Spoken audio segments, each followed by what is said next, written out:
I think that the comeback of Adidas has been interesting to see. It's been amazing to see. It's been amazing to observe as a concept because Adidas were really struggling. It wasn't that long ago that Adidas were talking about making a huge loss after parting ways with Ye. And in this article here, they talk about some of the details. They said Adidas's breakup with the rapper formerly known as Kanye West and the inability to sell his popular Yeezy line of shoes helped batter earnings at the end of last year, leading to a net loss of 513 million euros. That is some of these figures are like insane. 513 million euros in net losses is insane. And that was the fallout because of Kanye West making comments and them having to part ways with Ye and that whole situation. And so everyone was like, oh, Adidas are going to struggle. Where's Adidas going to go from here? And Adidas have really, really, I must say, had a good 2-year run since. They've had an amazing run. They've done everything from Blokecore being a trend. And I think that, to be honest, is the main reason why Adidas has been doing really well. The fact that Americans decided that they want to look like Brazilian football fans and be talking about R9 and all of that. And everyone has decided that they're interested in football. There was also the World Cup that also garnered people's interest in football. The Women's Euros that increased female interest in, the sport in general. Because the recent football, I feel like, has had insane viewership.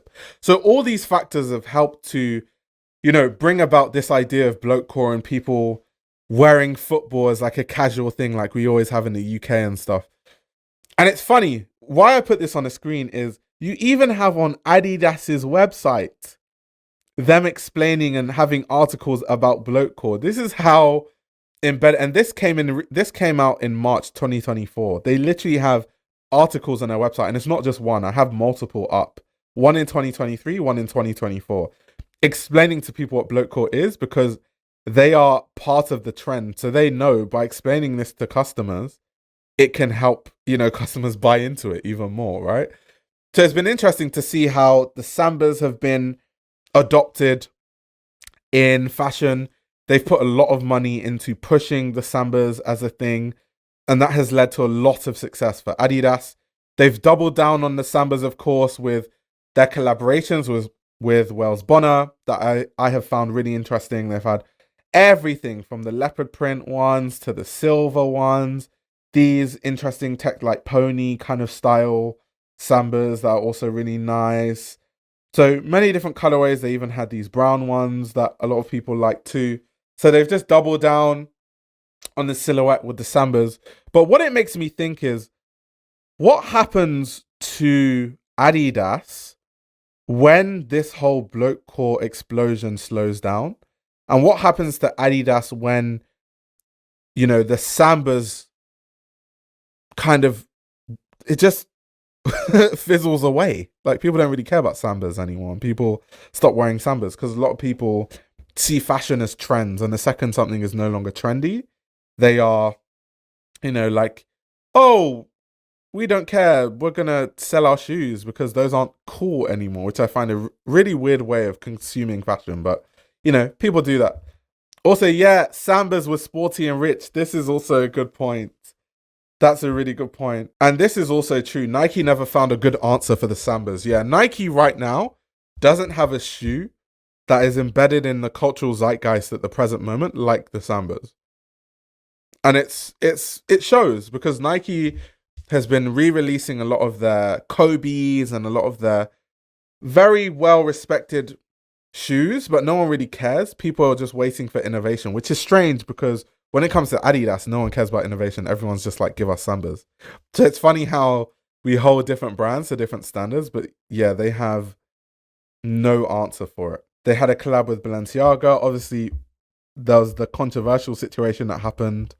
They, of course, had a collab with Gucci a while ago too. So lifestyle-wise, I think more people also associate Adidas with lifestyle than Nike. Adidas do a better job on the apparel side of things than Nike do at the present moment. Not always, but at the present moment. This is also this is a 2023 article on Blokecore. They're pushing their gazelles. So it looks like a cover story on gazelles. You can see everyone wearing gazelles. Very interesting. Also, this is the Jamaica football jersey, which was designed by Grace Wells Bonner. So it's interesting that they are pushing that. That is a jersey that went on Wales Bonner's runway, by the way. So they're very much trying once again to embed themselves in the world of fashion, high fashion, cultural fashion, where sportswear meets fashion too.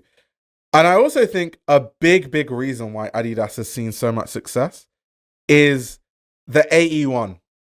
I think the AE1, as someone that plays basketball, I can't remember the last time that Adidas basketball shoes were this popular. The last time Adidas basketball shoes, like people cared about Adidas basketball, was when Derrick Rose had a signature, like the early versions of Derrick Rose signature shoes, like ages ago, a long time ago. Like these AE1s have exploded. And to be very honest, they look like Yeezys. They're very much using probably old Yeezy technology or unused Yeezy technology for these basketball shoes. But people love these shoes. Like these shoes literally sell out. They actually sell out. And the campaigns for the shoots have been really interesting. They have that peach color. And it's kind of like this whole like peach, Atlanta, the whole thing. So it makes a lot of sense for them to use that color. It's just the whole rollout of it, the whole marketing of it has been fantastic. So I think apart from the Sambas, I think basketball too, because basketball is one of the biggest sports in the world. So is football. So if you have a shoe that has captured the zeitgeist of football fans and a shoe that has also captured the zeitgeist of basketball fans, basically two of the biggest sports in the world, you're covered. You're already covered in those two things. So they've done a really good job marketing-wise, campaign-wise, rollout-wise. And it also shows that even though they made a massive loss from the Kanye West situation, they've come back strong and they've also turned it into a positive, making sure that they use that technology for future iterations of shoes. And we don't know, the AE2, the Anthony Edwards 2 shoe, might be using even more Yeezy technology. So they're like, yeah, we are going to make sure we get our money's worth out of this Kanye West partnership. We are going to extract every bit of knowledge we learnt from working with Yeezy, and we are going to make billions out of this situation to make up for the 500 million euro plus losses. Innovation would be a pair of thigh-high suede Samba hog box hybrids in burgundy. Just waiting on my dream shoe being made. AZ was cooking. AZ says, Air Force One lows are the Nike Sambas. Yeah, I mean, Air Force One lows are those shoes that are classic and everyone wears them. They're easy to wear. They go with a lot of things. People wear Air Force Ones with suits. They wear them casually. There's people that wear them to the gym. It's kind of like the do-it-all shoe. However, Air Force Ones right now aren't trendy. So I do think Air Force Ones are classics in terms of people are always going to buy them. But there isn't the explosion around Air Force Ones currently that there is around the Sambas. Which is a good and bad thing, because I do think that when this Blokecore thing kind of calms down, then the explosion for the Sambas is going to wane. And then let's see how many people still buy Sambas, if that makes sense. But yeah, Air Force Ones are definitely like that classic shoe that you can wear in any setting. Yeah, I agree. I don't mess with basketball shoes at all. Think they look international student chic, but the AE ones are fire. All the colorways have been sick. So good. Yeah, 100%. Also the colorways, like I've said, like they had those during the Olympics. They had the AE1 exclusive, the Olympic colorway. That was also really cool, and so many people wanted to buy those. Yeah, these are the Olympic colorways that they had that were really cool, that everyone was going crazy after. So colorways wise, they're also interesting. And this is some critique that I've seen around Nike. A lot of people say that Nike don't really do interesting colorways anymore. recently that with all their new iterations of things, they've been playing it safe with the colorways. So when people see all these crazy ass colorways and exclusive colorways from Adidas, it just seems very refreshing for a lot of people. You even have the AE1 gold medals that came out after they won the gold medal. So yeah, it's just a lot more interesting what Adidas is doing at the present moment. Wild and Lethal Treasure says the AE1s are cool. If I enjoyed basketball shoes, I'll probably like them. Yeah, for real. The AE1 reminds me of those 3D printed chairs. It's quite funny because they do look like the design kind of gives 3D printed with just the way the foam is and the meshing. It looks 3D printed. So I definitely see what you're saying.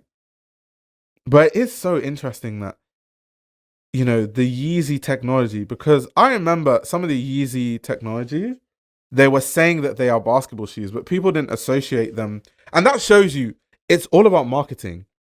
A lot of Yeezy shoes have the same technology, and you probably could play basketball in them, minus the traction, of course. But because we don't associate them with that, because it wasn't marketed to us that way, they were marketed to us as, you know, lifestyle things. They were showed to us in campaigns with other Yeezy clothing or Adidas, you know, campaigns. So with their lifestyle stuff. So we just didn't really associate it that way. But then you can just take the same technology, add a carbon plate on the heel for lockdown, add some traction bits, and, you know, put it on a basketball player, and everyone's like, oh my God, this is the best basketball shoe. It's so interesting from a marketing standpoint how you can damn near have the same shoe, and the way you brand it and the way you push it determines what people use it for and how people wear it.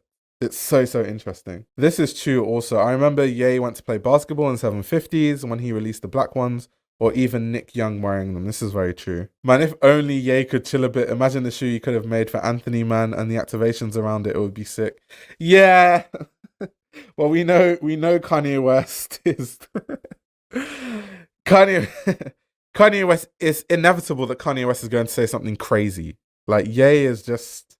Ye will Ye at some point. It's just what Ye does. I don't know much about basketball, but does Anthony Edwards give a chance of winning a ring? If he does, that would take the shoe to the next level. So the thing about Anthony Edwards, for people that don't know, he plays for the Minnesota Timberwolves. I don't think they have a chance to win a championship, at least not anytime soon. I thought that they did have a chance when they had Cat on their team. But now that Cat plays in New York, and I think now they have Julius Randle, Julius Randle and Anthony Edwards winning a championship, I don't see it. But it doesn't matter for now because Anthony Edwards is still young. He hasn't been in the NBA for like loads and loads of years. So he's at that stage where he's playing really well. So everyone is just like, oh, he's like, people call him Michael Jordan's son, literally, because they say he plays like Michael Jordan. They call him baby Michael Jordan. So they're just like talking about how good he is as a player. And I think that's what has garnered his fan base. People just like his mentality. They like the way he plays. He's a high flyer. He does crazy dunks. That's what people love about his game. So I think because of that, that's why he has so much fanfare. I do think he has a pass because he's young. I think after a few years, people are going to have the conversation of, oh, how can you call him baby Michael Jordan when he hasn't won a championship? And I think that will be a big issue, branding-wise and marketing-wise. But for now, I don't think it's a big issue. This YouTube channel runs on your support. If you want to support the channel, you can subscribe to my Patreon. You'll gain access to exclusive content that includes everything from my Patreon podcast, where I give a behind-the-scenes insight into the fashion industry, as well as a fashion book club, where I review my favorite fashion books. You can also check out my fashion ebook, which highlights the best fashion journalists to follow, definitions of common fashion terminology, and how to determine what a good source of fashion information is. The links to everything are in the description below.